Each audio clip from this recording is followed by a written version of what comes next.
ज्योतिबा फुले जी का नाम आता है कि उन्होंने देश की आजादी के बाद साक्षरता में काम किया।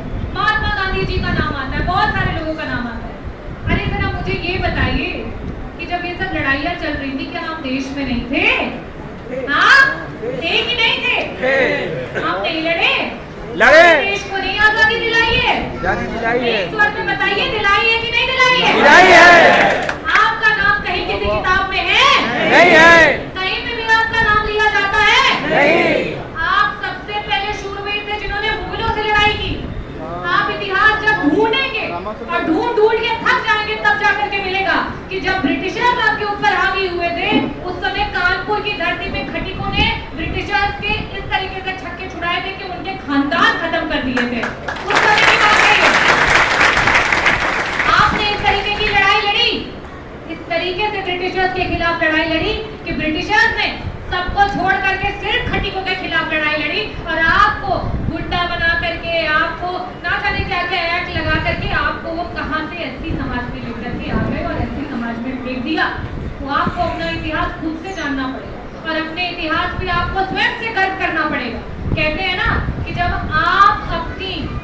तक आप अपने आप को महान नहीं समझेंगे, जब तक आप अपनी इज्जत नहीं करेंगे, तब तक कोई आपकी इज्जत नहीं करेगा। तो आज ये आपके सामने साक्षात है कि देश को आजाद करने की लड़ाई में हम सबसे आगे रहे होंगे, लेकिन आज जब किताब खोलो तो खटिक समाज का कहीं नाम नहीं है। आज ये दूसरी लड़ाई चल रही है। इसके बाद ऐसा भी हो सकता है, जाति जनगणना की बातें चल रही है कि जाति जनगणना हो, जाति जनगणना हो, जाति जनगणना हो। सदनों से आपने सुना होगा, आप पार्लियामेंट में भी सुनेंगे, लेकिन क्या आपको लगता है कि आपका इसमें कुछ फायदा हो पाएगा? क्योंकि जगह जगह पे ये बातें होती हैं कि खटिक समाज संगठित नहीं है। खटिक समाज के पास सब कुछ है, लेकिन उसका सबसे बड़ा दुख क्या है कि जितना मेरे पास है उससे ज्यादा सामने वाले के पास क्यों? हमारे पास कोई बीमारी नहीं है, हमारे पास कोई दिक्कत नहीं है। हमारा सबसे बड़ा अगर छाती में सांप लौट रहा है तो ये लौट रहा है कि हमारे पड़ोसी का पैसा कैसे बढ़ रहा है, उसका घर के ऊपर घर कैसे बन रहा है। आज अगर खटिक समाज एकजुट नहीं हो पा रहा है तो उसका सबसे बड़ा कारण ये है कि हमारे अंदर सबसे बड़ा अहंकार है। सबसे बड़ा अहंकार हमारे अंदर है। हम अपने साथ एक अहंकार वाला इंसान साथ में लेकर के घूमते हैं। हमें कोई बोल देता है कि अरे आप तो बहुत सुंदर दिखती हैं, आप तो एकदम पंडित या ठाकुर जैसी लगती है, खटिक तो एकदम नहीं लगती। अरे भैया तुम तो बहुत सुंदर दिख रहा है, ये कहीं की तू खटिक हो। हम उसमें अपनी छाती जो है 56 से 60 इंच की कर लेते हैं कि कोई आपको ये कह रहा है कि आप खटिक नहीं दिखते, आप किसी बड़ी जात के दिखते हैं। जिस दिन आपको ये बोलने लगे कि आप खटिक हैं और आपका खटिक समाज बहुत अच्छा दिखता है, उस दिन ये आपकी तारीफ होगी, आपकी ये तारीफ नहीं है कि आपको कोई नीची जात बोले और आपको कोई बराबर ऊंची जात का दिखाए, क्योंकि ये कह के आज ये हाल हो गया है। हर समाज के पास अपना नेता है। हाँ, आज राजभर समाज के पास अपना नेता है, पटेल समाज, कुर्मी समाज के पास अपना नेता है।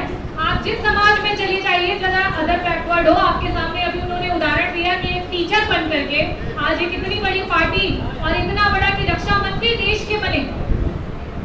आज हर समाज के पास अपना नेता है, लेकिन हमारे अंदर इतना अहंकार है कि हम अपने समाज का नेता आज तक नहीं बना पाए 75 वर्ष आजादी को। क्योंकि हम जब रहते हैं,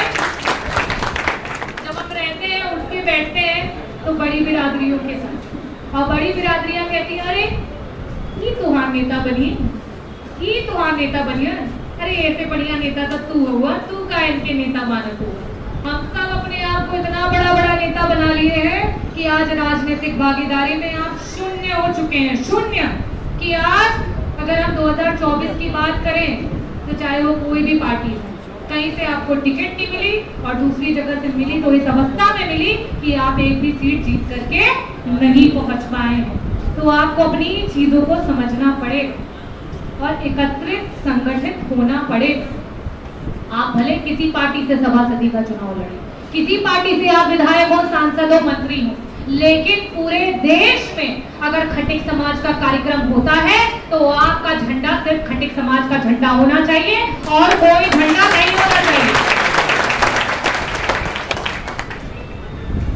पार्टियों से बहुत सारे समाज के लोग नेता बने, विधायक बने, मंत्री बने, और आज ये स्थिति हो गई मंत्री बनने के बाद पार्टी ने हाथ छोड़ दिया तो वो पर्सन वहां से आज जमीन पे आ गया और उसे पूछने वाला कोई नहीं।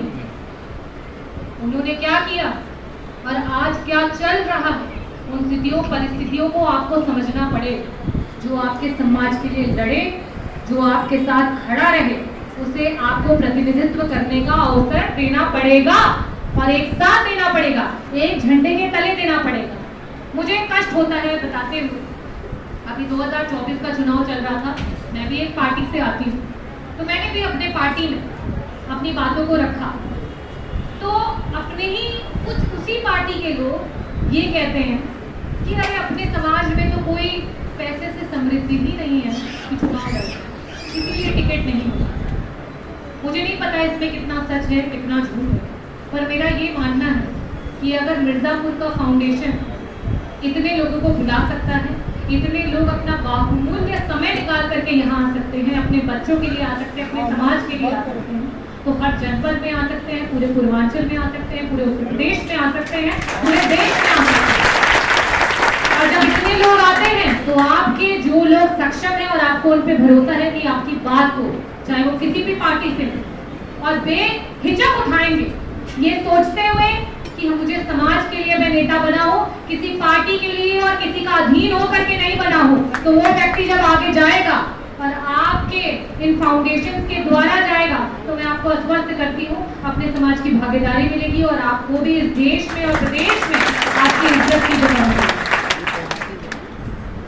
बहुत सारे लोग पढ़े लिखे नहीं भी, तो मैं उनके लिए भी ये कहना चाहूँगी, हमारी बहुत सारी